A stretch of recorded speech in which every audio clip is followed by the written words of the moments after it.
তো এইরকম ইমেজ কিভাবে তৈরি করবেন, তো আজকে আমি আপনাদেরকে দেখিয়ে দেবো। তো ভিডিওটি ভালো লাগলে লাইক, কমেন্ট এবং সাবস্ক্রাইব করে দেবেন। তো ভিডিওটি শেয়ার করে দেবেন। চলুন আমি দেখাচ্ছি আপনারা কিভাবে করবেন। প্রথমে গুগল ক্রোমটি ওপেন করে নিতে হবে। তো গুগল ক্রোমটি ওপেন করে নিই। ওপেন করার পর এই যে এখানটায় সার্চ করতে হবে জি মিনি। এখানে সার্চ করতে হবে GIMI NI, জিমিনি সার্চ করতে হবে জিমিনি। তো এখানে গুগল জিমিনিতে ক্লিক করতে হবে। গুগল জিমিনিতে ক্লিক করার পর এই যে প্লাস আইকনটা, এই প্লাস আইকনে ক্লিক করে এই যে আপলোড ফাইলে ক্লিক করতে হবে। এখান থেকে একটি ইমেজ নিয়ে নেবেন যেটাকে করতে চাইছেন, ক্রিয়েট করতে চাইছেন আর কি। আমি একটি ইমেজ নিয়ে নিচ্ছি।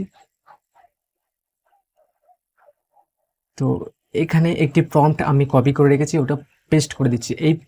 এই প্রম্পটটি আমি ডিসক্রিপশানে দিয়ে দেবো, তো আপনারা ওখান থেকে কপি করে নিয়ে নেবেন, ঠিক আছে। চলুন এখানে পেস্ট করে দিই। তো এইখানতে অ্যারো চিহ্নতে ক্লিক করবেন। ক্লিক করার পর দেখতে পাচ্ছেন এখানে জেনারেট হচ্ছে সব। ভিডিওটি কেমন লাগছে তো অবশ্যই কমেন্টে জানাবেন। তো নিচে একটু দেখব। তো দেখতে পাচ্ছেন একটা নতুন ইন্টারফেস। এই দেখুন কত সুন্দর একটি ইমেজ তৈরি করে দিয়েছে আমাদেরকে। দেখি ইমেজটা একটি কত সুন্দর দেখতে পাচ্ছেন। এই দেখুন। তো এই ইমেজটি আমার তৈরি হয়ে গেল। তো ইমেজটি কিভাবে ডাউনলোড করবেন তো আমি সেটাও বলে দেবো। যে এই কোণটায় দেখতে পাচ্ছেন, এই কোণায় দেখতে পাচ্ছেন একটা অ্যারো চিহ্ন। তো এইটা ক্লিক করলে ডাউনলোড হয়ে যাবে, গ্যালারিতে চলে যাবে অটোমেটিক।